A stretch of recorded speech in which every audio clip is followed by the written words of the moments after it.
If the response to my recent reviews of these 270-degree panoramic aquarium-style cases is any indication, it seems like PC builders are starting to tire of them. So when Montech sent over their new HS02 Pro, I was torn. On one hand, it's a great case, a cross between a standard ATX and a dual chamber enclosure, offering some innovative features for the niche.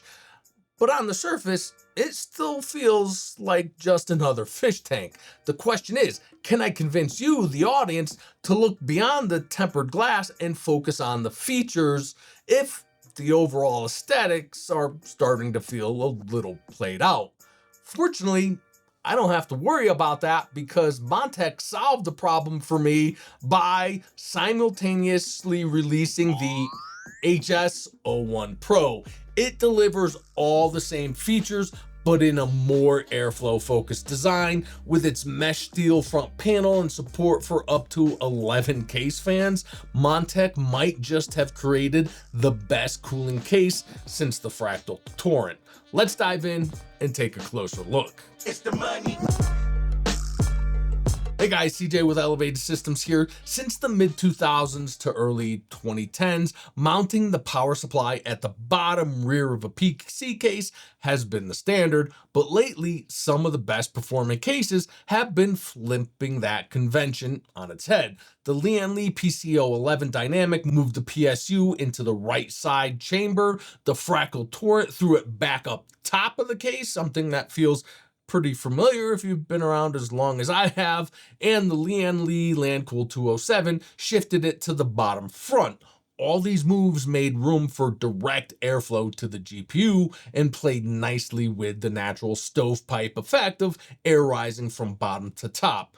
Montech has now thrown their hat into the ring, repositioning the power supply in the HS01 and HS02 to the upper front right side chamber. Did that change deliver the same kind of cooling performance boost we saw with the Torrent and the 207? Well, we're about to find out.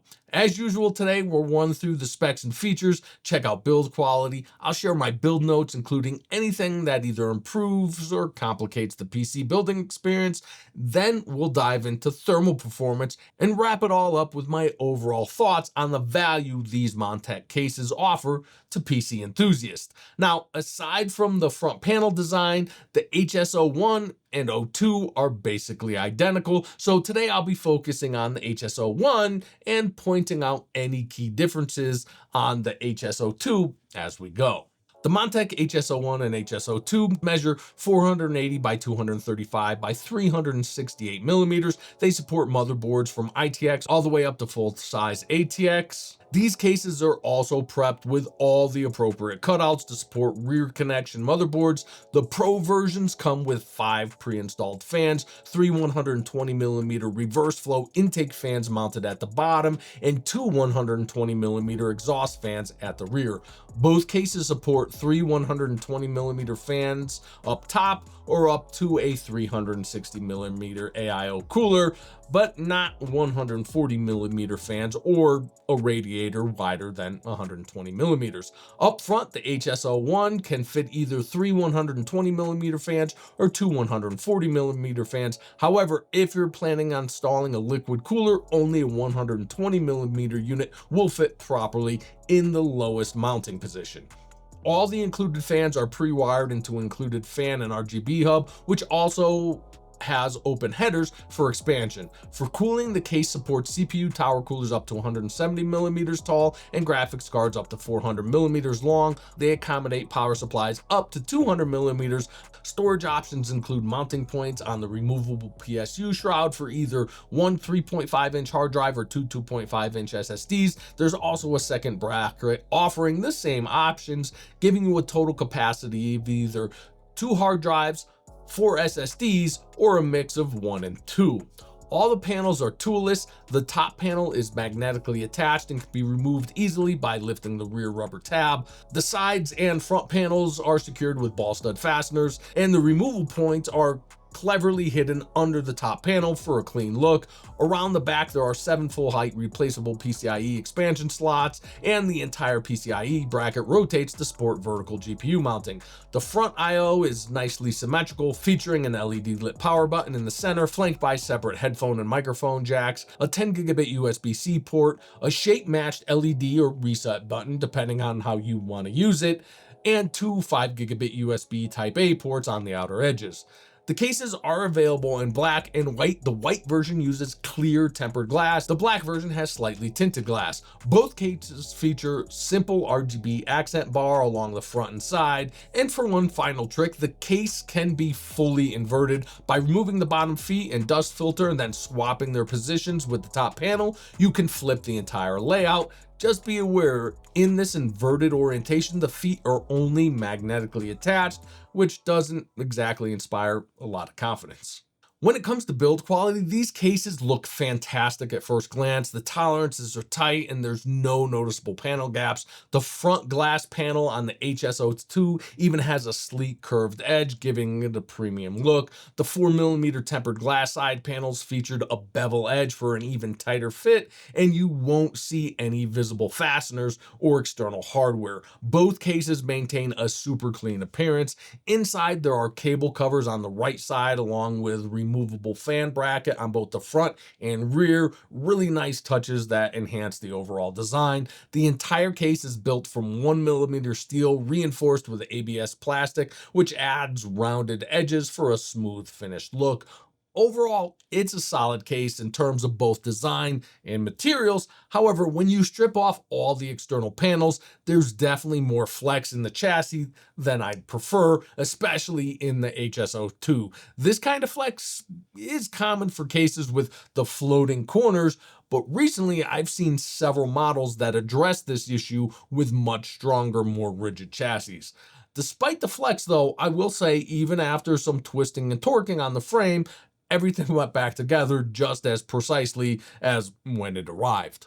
Now, as always, the only real way to assess a PC case is to actually build in it. So if you appreciate a reviewer who doesn't just pull a case out of the box, point at the chassis while reading off the spec sheet, and then fill the rest of the time with sponsored ad segments, considering hitting that like button and subscribing. I don't take corporate sponsorships, so the only way I can keep doing honest independent reviews like this is with your support. Thanks for indulging me. Let's get into the build. I installed my standard test system in both cases, and as a bonus, and because an empty case sitting here on camera would just look sad, I built a second system in the HS01. Now, both systems are using standard front connect motherboards, but I have to say, Montech seems to have done something different here. Most cases I've reviewed that support back connect motherboards usually just toss a few extra cutouts into the motherboard tray, but it feels like Montech actually designed these cases for MSI Project Zero or ASUS BTF boards, and then made sure standard boards still work too. Little details stand out, like the removable bracket at the bottom of the motherboard tray to clean up the look when installing a micro ATX board, or the shrouded rear fans with a grommeted pass-through that routes cables directly into the rear chamber, avoiding the interior altogether. The front panel connectors and bottom fan cables are routed under the case, completely out of sight. They even added a tiny plastic cover in the bottom front corner just to hide a single little wire. Everything about the internal layout is clean, so clean it honestly made me wish I had a rear connect board on hand for this review. Still, even my boring normal motherboards worked perfectly here.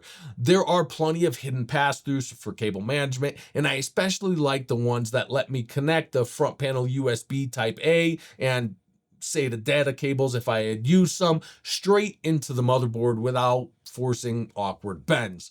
Fitment was also excellent. The motherboard tray is recessed and lower than usual because there's no bottom PSU shroud hugging up space. That makes more than enough room for even the thickest radiators or AIOs up top, and that's the only spot where you can install anything larger than a 120mm AIO. The front fan bracket is removable and 25mm thick fans do fit, but they have to be mounted between the bracket and the front panel. The bracket itself has two mounting positions. One lines the fans up with the left chamber interior, the other centers them behind the front panel. In the center position though, the fans end up partially blocked by the PSU and right side shroud. And even at the far left position, 140mm fans are almost halfway blocked. Honestly though, in lieu of a side-mounted AIO, I think Montech made a smart call placing the PSU here. There's ample ventilation for the PSU to face either direction, installation is made easy with a removable bracket, and there's plenty of space underneath for excess cables. Plus, there's a removable shroud to cleanly cover and contain all the cable clutter. The fan and RGB hub are tucked away in a nice little compartment with a removable cover, so you can neatly stow all your fan and lighting cables without a mess. All in, this was easily the fastest and cleanest cable management job I've ever had on a review case. That said, not everything is perfect. First, while the PCIe bracket does rotate to allow for vertical GPU mounting, I didn't see anywhere to secure the PCIe riser cable itself because, there's just fans down there. Unless the idea is to let the graphics card attach only at the rear bracket, which isn't ideal. There's also an included graphics card support bracket, and while it does have vertical adjustment, there's no horizontal adjustment to its placement. So while it worked on my B580 card, it unfortunately lined up on the rear fan of my Red Devil card, making it unusable. Finally, in the inverted layout, the case feet don't mechanically attach, they just magnetically snap into place, even though there's a screw hole perfectly lined up for a more secure attachment. Honestly, that makes me nervous. Foundations matter, and I definitely worry about the case sliding and a foot folding under, sending the whole build crashing down. It would be a simple fix though. Montech could just have included a longer mechanical screw so you can remove the corner magnet on each top corner and bolt the feet securely into place.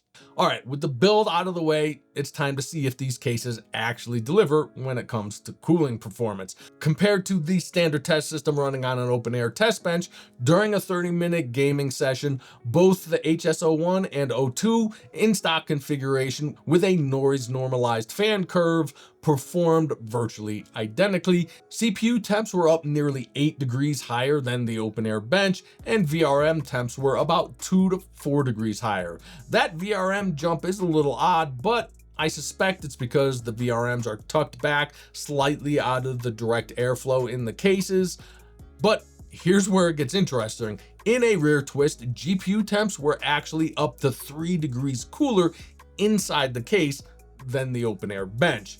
To push things further, I added a triple pack of Arctic P12s to the HS01, 2 front intakes and 1 top exhaust, and saw the CPU temperatures drop by over 6 degrees, coming within just 1 degree of the open air bench numbers, while still maintaining those cooler GPU temps. Now, I didn't personally test the Fractal Torrent, but I did test the Lancool 207 just 2 videos ago.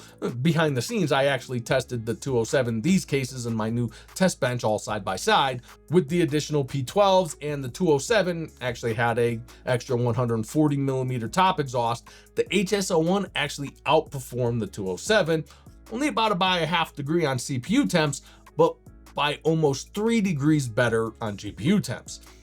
I didn't test any alternative configs for the HS02. Like most panoramic cases, it's really geared towards AIO CPU cooling, but with the GPU temps already dipping below open air numbers, adding a decent 360 AIO up top for the CPU would give you seriously chill high performance setup. When it comes to value, it's a little tough to assess. The excellently performing Lancool 207 is priced at just $80, while these Montech cases are priced much closer to the Fractal Torrent at around $130. But beyond just the raw performance numbers, I think both the HS02 and especially the HS01 still offer solid value. You're getting excellent airflow potential, thoughtful design choices clearly aimed at rear connect motherboards, an incredibly clean internal layout, smart cable management solutions, and some truly premium quality of life touches you usually don't see at this price point. And it might sound silly, but one of my favorite little details is that my standard micro ATX test system actually looks good inside this ATX case, thanks to that simple little bracket down there added purely for aesthetics. It completely nails its purpose. And it's the kind of small but smart touches that really shows Montech put some real thought into this design. So if you enjoyed this review and want to see more real-world independent testing with all the corporate noise, do me a favor, hit that like button, subscribe if you haven't already, and maybe even share this video with someone who's planning a new build. It really helps more than you know. Thanks for watching, and I'll see you in the next one.